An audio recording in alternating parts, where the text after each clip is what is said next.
Good evening, everybody. This is a little bit of a personal story. So as you can see, this is the kind of people that I've been across the timeline, and now I have the face that my mom loves. So this is a very personal story that we can all resonate with, and this is the way our youth these days are coming up. So I've been born and brought up in Bombay, and I've been marketing for a lot of companies like Paytm, Maruti Suzuki, and so on. But in Bombay, it's the fast life. It's a city that never sleeps, and we have a habit to, try and want more all the time. But there's something that I always could find missing among all of this. So I moved to this beautiful village in Rajasthan called Pushkar. It's a very spiritual place as well, and very calm and very peaceful. So I thought of having a good venture there with all the finances that I made in the city. I said, let's take that capital and get something nice done. This is where I was also introduced to yoga. And we built this amazing space which had multiple tree houses and a space that people could connect to. We also had a monkey that started staying there and a peacock that would occasionally visit this place. So a lot of healing for me, a lot of learning, meditation happened at this place. However, in a blink of a second, on one fine morning, from between 5 a.m. to 7 a.m. itself, the entire place was burned down. This is because of the fall of leaves and the dried leaves that we did not end up cleaning, and we had this entire place burned down. There was nothing. Literally, my phone was also in the kitchen, which burned down together. So I don't have any pictures of me being in that zone where I had lost almost everything. This was during the lockdown from 2020. We built this place in 2023, and 2023 it was all burned down. And I had no hopes of what to do in the future anymore, because I had just given up my corporate life. I wanted to be in this spiritual zone, and with nothing I had to go back to the city.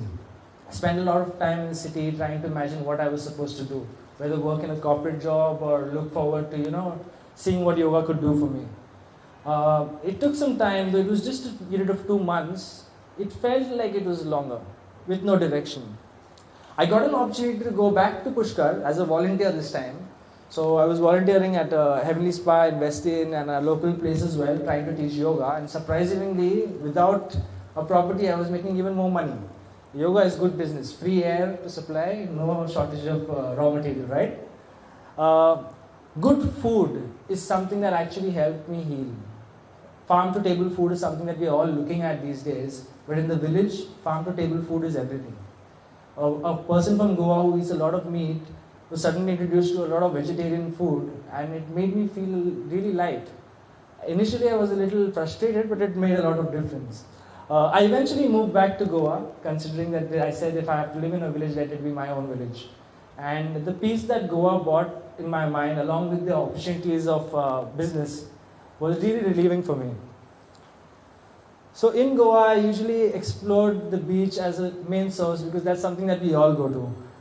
In Goa, I was introduced to vegan food very strongly. I worked with a company that produced vegan food as well, and that actually surprised me to the core because vegan food tricks your mind and your taste buds. You can get the right texture and the flavor without actually sacrificing someone. And in a yoga journey, that made all the difference that was required. Then I joined a company called Soul Traveling. So soul traveling also helped me heal in a way because they are a very slow aspect of living. They take you through places at the leisure of your life. And being in Goa, this is something that we need to explore. So working for this organization gave me that push to learn to accept small little things, a simple walk, a simple sunset. And the organizations that are in Goa are actually very friendly in terms of nature. I didn't see this anywhere in the city. They're all running behind money, where here we are about the planet, we are about the people. We see what we can do good to have a sustainable life. The slow walks, the original Goan food that my mother used to make, I still find in Goa, so I'm happy to find that. And these were the small little things that kept healing me. Because just like the corporate challenges and just like my place, there are many things that actually come and endows you in and out.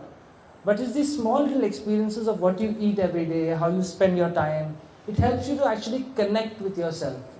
And this connection is something that we miss. Sitting with yourself and knowing what we are by ourselves in the midst of things happening around us.